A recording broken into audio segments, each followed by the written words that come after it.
Intercultural communication, barriers and conflict. Introduction.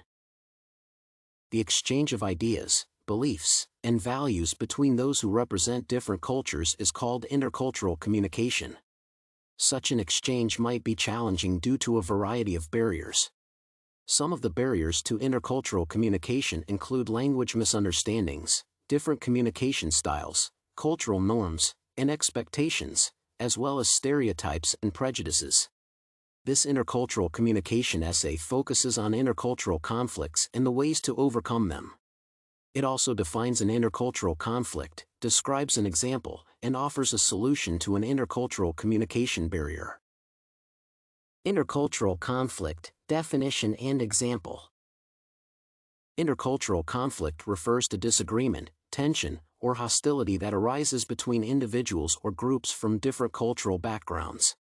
Such a conflict can occur due to a variety of factors, including differences in language, communication styles, values, beliefs, and norms.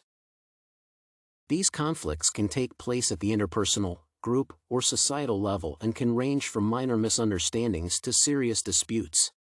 They are often unpredictable. Let's imagine a dialogue between Charles and Michael. In it, the simple phrase "see you later" becomes a barrier to intercultural communication. The reason for the intercultural conflict. Even though Michael and Charles speak the same language, the main cause of the miscommunication is the choice of words. For example, in Charles's context the word later meant sometime in the day, while for Michael it was unspecified time. The challenges that relate to the use of the language are wide-ranging. For instance, words are used to denote different meanings in different cultures.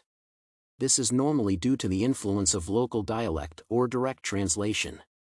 Therefore, in intercultural communication, choice and use of definite words help to overcome miscommunication. How to overcome the barriers to intercultural communication. To continue the conversation, Michael should tell Charles, "Sorry for the misunderstanding," and then explain to him what he meant.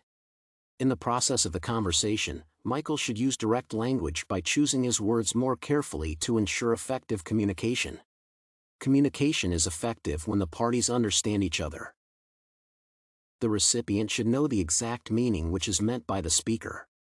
Michael noted that in the context of cross-cultural communication, words used should be simple and direct. The speaker should avoid misaligned vocabulary that ends up confusing. In addition, plain language enhances communication between parties.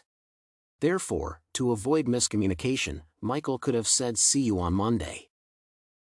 Ethnocentrism as a cause of intercultural conflict. Ethnocentrism is the perception of the centrality of own culture. Ethnocentrism is the presumption that one's culture is central to reality. Ethnocentrism takes place unconsciously and results in the construction of barriers that hinder communication and free interaction.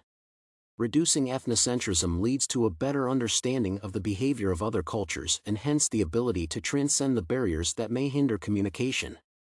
For example, I used to think that nodding my head as a gesture for yes was a universal behavior. In the course of studying the intercultural aspects of nonverbal behavior, I discovered that the use of body expressions and meanings attached to them differ across cultures. From the global perspective, the way of life varies based on cultural orientations. People think, act, and infuse their feelings based on a specific environment. This implies that each culture has a unique context and hence the emergence of ambiguity in nonverbal communication. Thus, I discovered that what I considered right in my culture may have a different meaning in another culture. I found out that my tendency to view other cultures from the perspective of my cultural orientation led to subjective judgment. The knowledge that different cultures attach different meanings to different behaviors is vital in overcoming misunderstandings. In contemporary society, globalization has necessitated the need for interdependence between cultures. As a result, there is a need to avoid judging other cultures based on their cultural values.